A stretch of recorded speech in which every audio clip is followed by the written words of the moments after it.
Este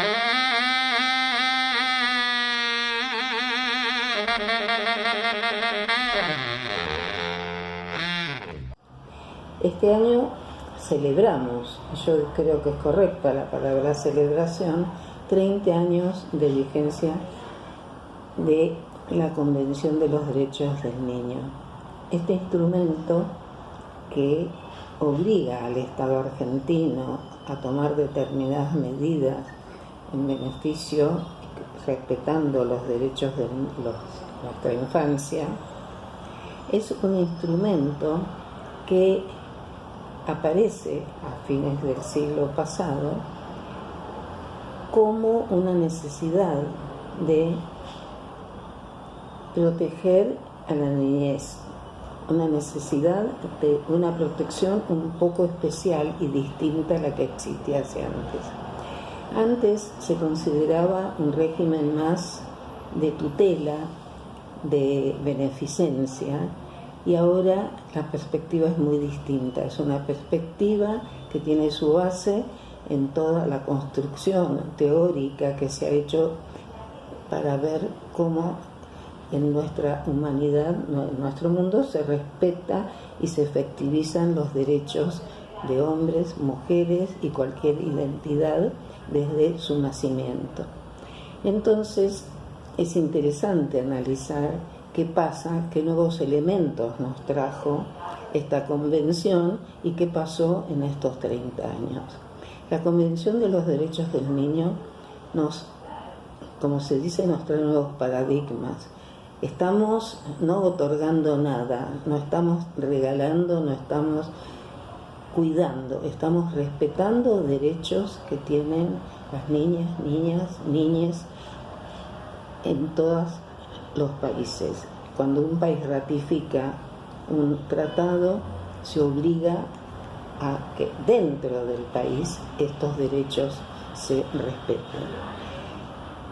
La Convención nos habla de distintos derechos fundamentales, el derecho a la vida, el derecho a la no discriminación, el derecho a la identidad. Nos habla del derecho a la educación, a la salud, todos aquellos derechos que hacen a una existencia, a una vida digna. También nos habla fundamentalmente, porque algunos de los derechos que mencioné son los que llamamos derechos económicos y sociales. Y nos marca determinados estándares jurídicos que yo creo que son los que mejor muestran que los niños no son un objeto, sino que son sujetos de derecho.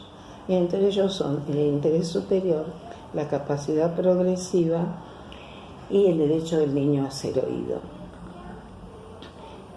Entonces vamos a analizar de estos derechos que enunciamos, cuáles han conseguido penetrar en la sociedad, se ha avanzado, si no totalmente, pero han ido construyendo una nueva mirada sobre la infancia, unas nuevas doctrinas, nuevas políticas públicas, y en cuáles no se ha fallado. Primero también quiero señalar que hay una gran interdependencia entre estos derechos.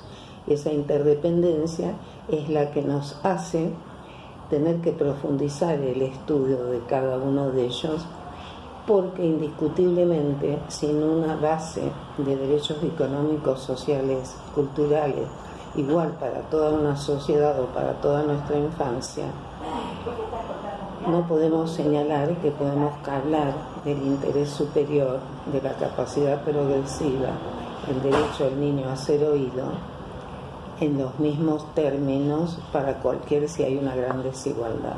Desgraciadamente, los derechos económicos y sociales hacen a estructuras económicas, culturales, que todavía no han cambiado lo debido y todavía tenemos violaciones flagrantes, como actualmente ha pasado en nuestro país, puesto que el hambre es una muestra, la más dramática, diría yo, de que estos derechos no están resueltos en nuestro país ni en ningún otro, o en algunos países en mayor medida y en otros, sobre todo en América Latina, con grandes deficiencias. Ahora, es por ello que tenemos que esperar a que se solucionen los derechos económicos y sociales para poder trabajar los otros estándares? Yo creo que no, yo creo que son interdependientes y que si avanzamos en la conceptualización del interés superior, de el derecho a ser oído, de la capacidad progresiva, vamos construyendo un ser humano, podríamos decir, con una autoestima distinta, con una calidad distinta, que puede pelear mejor por conseguir sus derechos económicos y sociales, sin dejar de señalar que estos derechos económicos y sociales toda la sociedad tiene que luchar para resolverlos, sobre todo respecto a la niñez, a las niñas y adolescentes, que por sus características vitales no tienen los mismos elementos que el adulto. O sea, el Estado y la sociedad toda tienen la obligación de luchar por estos derechos económicos y sociales, que es una deuda que hay con la infancia en nuestro país y en muchos otros. Ahora, ¿por qué le doy trascendencia a estos estándares? ¿Por qué? Porque bien utilizados pueden ser una ayuda muy grande para llegar a mejorar, al mismo tiempo que mejoramos los otros elementos, la vida de los niños. Creo que, supongamos, como el interés superior es un concepto muy vago, muchos consideran que habría que eliminarlo. ¿Y por qué lo señalo? Porque es un basal de la Convención. La Convención, en el artículo 3, nos habla de que en todas las medidas de cualquier tipo, administrativas, civiles, judiciales, el interés superior del niño, cuando está en juego alguna cuestión que le atañe, debe ser prevalente. ¿Qué pasa con este interés superior? El interés superior del niño es un concepto abierto. Entonces, ¿quién lo llena? ¿Quién le da contenido? Es lo mismo que la igualdad también. Nosotros tenemos distintas formas de hablar de igualdad. Entonces, ¿qué es ser igual?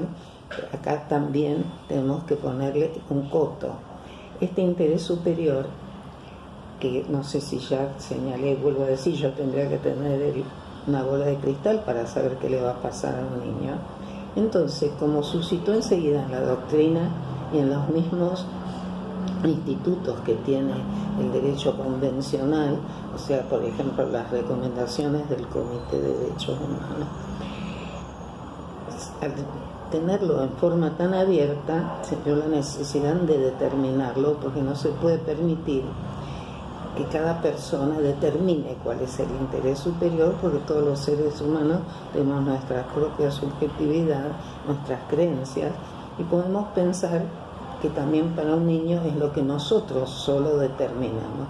Entonces, para mí tiene un límite, que son los derechos. O sea, yo no puedo invocar el interés superior del niño sin fundar y expresar cuáles derechos estoy protegiendo. Y por otro lado, recomiendo que lean la recomendación número 14 del 2014 del Comité de Derechos del Niño, que es el organismo de contralor de la conducta de los estados, donde se delinea en profundidad cómo proceder, cómo fundamentar. O sea, no es propiedad el concepto y el llenado de ese interés que es tan abierto de quién lo está enunciando. Tiene que fundarlo, y fundarlo en derecho, pero no decir lo fundo en derecho, sino delimitar concretamente de qué derecho se trata. Con eso intentaremos llegar a una decisión objetiva y no construida en base a opiniones personales, porque nuestras vidas, la de los jueces, los operadores del derecho, los operadores de la medicina, todos tenemos nuestras propias concepciones y no podemos apoderarnos del destino de los niños, sino ver cómo contribuimos a que se cumplimenten sus derechos.